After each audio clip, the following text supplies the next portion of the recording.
Tsy mitsahatra ny mitady paikady ny ministera ny fambolena sy ny fiompiana ary ny jono hanampiana ny tantsaha amin'ny alalan'ireo tetikasa eo ambany fiahiny. Ny 12 Novambra 2024 no nandraisana vonjomaika ny sompotra iombonan'ny tantsaha mahazaka 100 taona ao Samimasina, commune Anjoma, district Anambalavao, faritra Matsiatra Ambony no natsanga ny ministera ny fambolena sy ny fiompiana ary ny jono tamin'ny alalan'ny tetikasa Defi.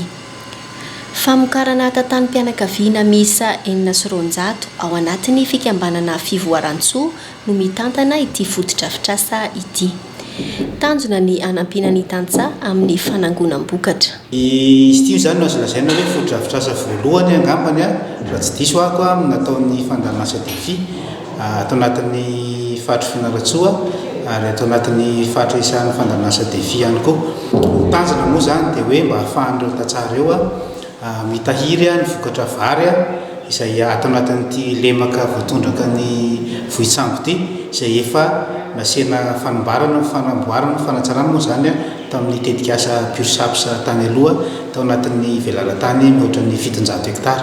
Nisy ihany koa ny fanolorana ny anam-pamokarana sy fitaovam-pamokarana tao amin'ny commune Anjoma, district Anambalavao izay anisany antoka iray anatratrarana ny fahavitantena ara-tsakafo.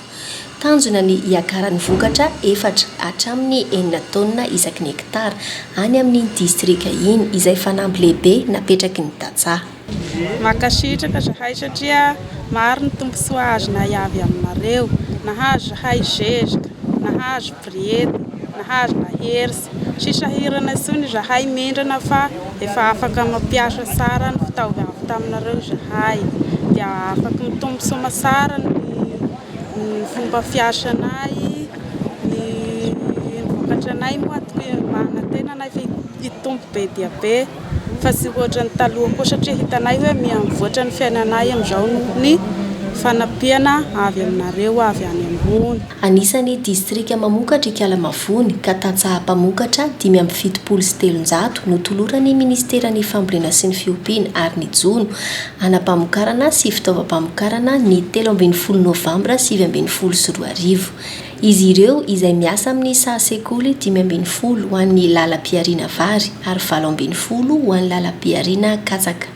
Velom-panantenana araka izany ireo tantsaha amin'iny faritra Matsiatra Ambony iny fa hitombo ny vokatra azon'izy ireo satria efa nisy ny fiofanana nomena azy ireo no mbola nampiana tamin'ny fitaovam-pamokarana sy anam-pamokarana ihany koa izany.